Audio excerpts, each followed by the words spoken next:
कक्षा 9वीं वाले विद्यार्थियों को इस वीडियो में अध्याय 17 से आईएमपी प्रश्न बताने वाला हूं। तो अध्याय 17 में दिया हुआ है प्राकृतवास दिया हुआ है।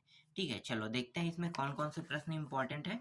तो देखो यहाँ पे पहला प्रश्न, अपनी पसंद के किसी जीव के प्राकृतिकवास के जैविक और अजैविक घटकों को उदाहरण से ही समझाइए। तो जैविक घटक क्या होते हैं और अजैविक घटक क्या होते हैं, दोनों के बारे में पता है। चलो मैं आपको बताता हूँ। देखो, जैविक घटक होते हैं जैसे जंतु, पौधे, कीटाणु है, ठीक है, जीवाणु, फंगस आदि। ये सब क्या है? जीव है ना, मतलब जैविक घटक है। तो ये समस्त पारिस्थितिक तंत्र में जैविक घटक को पोषण के आधार पर बांटा गया है। जैसे कि एक होता है उत्पादक, होता है उपभोक्ता, होता है। उत्पादक में कौन आता है? तो उत्पादक में पेड़ आता है। पेड़ क्या करता है? अपना भोजन स्वयं बनाते हैं ना, स्वयं बनाते हैं। किसके माध्यम से? क्लोरोफिल की उपस्थिति में पेड़ जो है अपना भोजन स्वयं बनाते हैं। ये स्वपोषी जीव होते हैं। ठीक है, यहाँ पे देखो लिखा भी है। ठीक है, उत्पादक, तो उत्पादक में पेड़ आते हैं। पेड़ अपना भोजन स्वयं बनाते हैं। अब उपभोक्ता क्या है? इसे खाने वाले को हम उपभोक्ता कहते हैं। तो पेड़ को कौन कौन खा सकता है भाई? तो पेड़ के पत्ते को खाता कौन कौन है? तो देखो, इसको अलग अलग भागों में बांटा है ना। पहला है प्राथमिक उपभोक्ता। प्राथमिक उपभोक्ता में कौन रहेगा? जो सिर्फ पेड़ों के पत्ते, घास फूस खाने वाले जीव, जैसे कि बकरी है, ठीक है, भेड़ है, ठीक है, जैसे टिड्डा, हिरन, चूहा यहाँ पे लिखा है।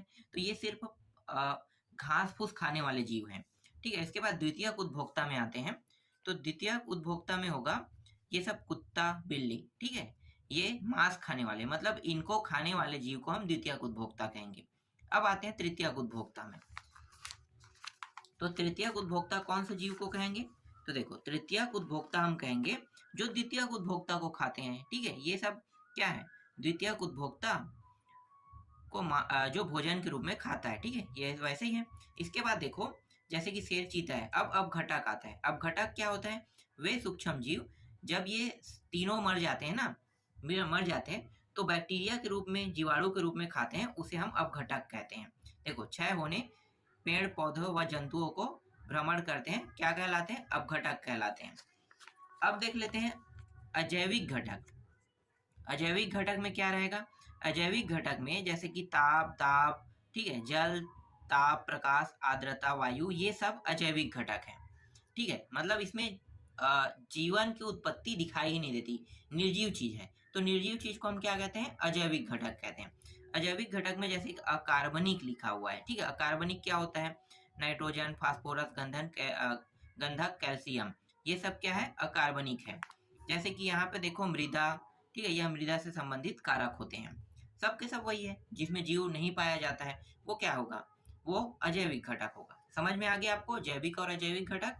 इसके बाद देखो यहाँ पे है, यह कुटुम्बसर की गुफा की किन विशेषताओं की बात की गई है। ठीक है, कुटुम्बसर गुफा की। तो कुटुम्बसर गुफा की किन विशेषताओं की? तो देखो, कुटुम्बसर गुफा जो है जमीन से लगभग 36 मीटर नीचे तक 1 किलोमीटर से अधिक लंबी फैली हुई है। ठीक है, दूसरा क्या है? यहाँ इतना अंधेरा है कि बिना टार्च के एक कदम चलना मुश्किल है। तीसरा है, यहाँ ऑक्सीजन की मात्रा बाहर की तुलना में बहुत कम है। स्वाभाविक है, जो जमीन के अंदर पाया जाएगा वहां पे जैसे गुफा है ना, गुफा में भी ऑक्सीजन बहुत कम मात्रा में होता है। इसके बाद यहाँ कई प्रकार के जीव जैसे कि चमगादड़, कीड़े मकोड़े, मिलीपीड्स, बैक्टीरिया पाए जाते हैं। यहाँ चूने युक्त दीवार से टपकते पानी से बनी, छत से लटकती और जमीन से उभरी शंकु जैसी विशाल और सुंदर रचनाएं हैं। छठवां है, इस गुफा का तापमान साल भर 25 सेल्सियस से 32 सेल्सियस के बीच रहता है। इस गुफा में अंधी मछली या कानी मछली की प्रजाति पाई जाती है, जिसकी आंखें बहुत ही छोटी होती है। ठीक है, अब मैं आपको इसके बारे में थोड़ा सा बताता हूँ। ये बस्तर जिले में है। ठीक है, कुटुम्बसर गुफा। तो कुटुम्बसर गुफा जो भी व्यक्ति घूमने के लिए जाता है, तो ये जो मछली है ना, सभी के मन में एक ही सवाल उठता है कि मछली जो है यहाँ पे अंधी क्यों पाई जाती है? तो अंधी पाए जाने का एक ही कारण है कि यहाँ प्रकाश नहीं जाता है। अगर किसी व्यक्ति को कई सालों तक के आप उसे अंधेरा में रखो ना, उसके आंख की रोशनी ऐसे ही चली जाएगी। तो सेम वैसा ही होता है, यहाँ पे अंधेरा बहुत रहता है, प्रकाश रहता नहीं है। तो जो भी मछली होती है ना, उन सब की आंखों की रोशनी चली जाती है। ठीक है, तो ये इसका मेन फैक्ट है। आगे देखो, एक खाद्य श्रृंखला बनाएं जिसमें रीछ शामिल हो, मतलब भालू की बात कर रहे हैं, ठीक है। जिस खाद्य श्रृंखला में आपने रीछ मतलब भालू को शामिल किया है, इसे अन्य खाद्य श्रृंखला के साथ जोड़कर खाद्य जाल बनाइए। तो मैं इसका उत्तर दिखाता हूँ, उसके बाद मैं आपको, ठीक है, चलो मैं आपको बता ही देता हूँ, ठीक है। पर भालू को जोड़ के बताने के लिए कह रहा है, तो इसका दो उत्तर है। पहले चलो इसका उत्तर यहाँ पे लिखने वाला देख लो, ठीक है। अब यहाँ पे देखो, यहाँ तक के, ठीक है। खाद्य श्रृंखला का चित्र बनाने के लिए कहे तो हम ऊर्जा चक्र के माध्यम से समझेंगे। मतलब ये चौथा प्रश्न जो है ना, तीसरा प्रश्न से मैच हो रहा है। तो अब मैं आपको दिखाता हूँ, ये रहा खाद्य चक्र। देखो, भालू, कीट और घास एक दूसरे से जुड़ा हुआ है। घास को देखो, पहले क्या होगा, घास जो है सूर्य के प्रकाश के माध्यम से अपना भोजन बनाएगा। भोजन बनाने के बाद कीट खाएगा इसे, ठीक है। कीट खाएगा, कीट को भालू खा लेता है। इस तरह से हो गया। ये आपका तीसरा प्रश्न का उत्तर हो गया, ठीक है। यही चीज है। अब डायरेक्ट ऊर्जा चक्र में आते हैं, ठीक है। ऊर्जा चक्र काम कैसे करता है, तो फिर से आते हैं, वही है। सूर्य प्रकाश संश्लेषण की क्रिया से घास जो अपना भोजन बनाएगा, फिर गाय इसे खाएगा। गाय गाय जो है गोबर दे रहा है, ठीक है। ये बताना क्या चाह रहा है, चलो मैं आपको बताता हूँ। पहले गोबर, ठीक है। फिर मनुष्य द्वारा उपयोग किया जाता है, ईंधन, लिपाई, खाद के लिए उपयोग किया जाता है। मिट्टी के सूक्ष्म जीव गोबर का पोषक है, ठीक है। तो ये यहाँ पे जाता है। फिर मिट्टी द्वारा घास का पोषण, ठीक है। तो इस तरह से चक्र चलते रहते हैं। मतलब घास के चक्र को बता रहा है, कैसे जमीन उपजाऊ होता है और वापस कैसे घास उग जाता है। समझ में आ गया।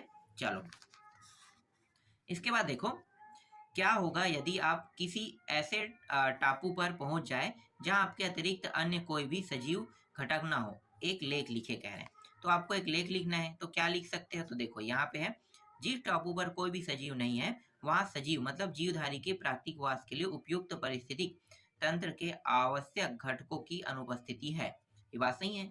जहाँ पे कोई जीवित नहीं रह सकता वहां पे कुछ नहीं होगा, तभी तो कोई जीवित नहीं है ना, या पाया नहीं जाता है। मनुष्य के प्राकृतिक वास में वायु, जल, थल, पेड़ पौधे, जीव जंतु आदि का संयुक्त तंत्र होता है, जो एक दूसरे पर परस्पर निर्भर होते हैं। जहां मानव के प्राकृतिक वास के लिए आवश्यक घटक नहीं है, ऐसे स्थान या टापू में मानव जीवन संभव नहीं है। इसमें ज्यादा प्रश्न नहीं दिया इस अध्याय में, बहुत कम प्रश्न है। इसके बाद देखो छठवां प्रश्न, यदि मनुष्यों को चांद पर बसने के लिए भेजा जाए तो साथ में और क्या क्या भेजना होगा, सूची बताइए। देखो कुछ भी नहीं है चांद में, मतलब हमें हर चीज ले जाना होगा। जैसे कि यहाँ पे देखो, डायरेक्ट ये वाला टॉपिक आप लोग पढ़ लेना, ठीक है। डायरेक्ट यहाँ पे देखो, वायु नहीं है मतलब ऑक्सीजन ले जाना पड़ेगा, भोजन नहीं है, जल नहीं है, ठीक है, आवास सामग्री नहीं है, अन्य दैनिक आवश्यकताओं की भी आवश्यकता पड़े, बहुत सारे चीजें, पेड़ पौधे नहीं है, ठीक है। तो वो सब चीजें वहां पे बनाना पड़ेगा, एक वायुमंडल बनाना पड़ेगा। जो पृथ्वी में जितने भी चीज पाया जाता है ना, वैसा क्रिएट करना पड़ेगा। उसके बाद वहां पे रह सकते हैं, ठीक है।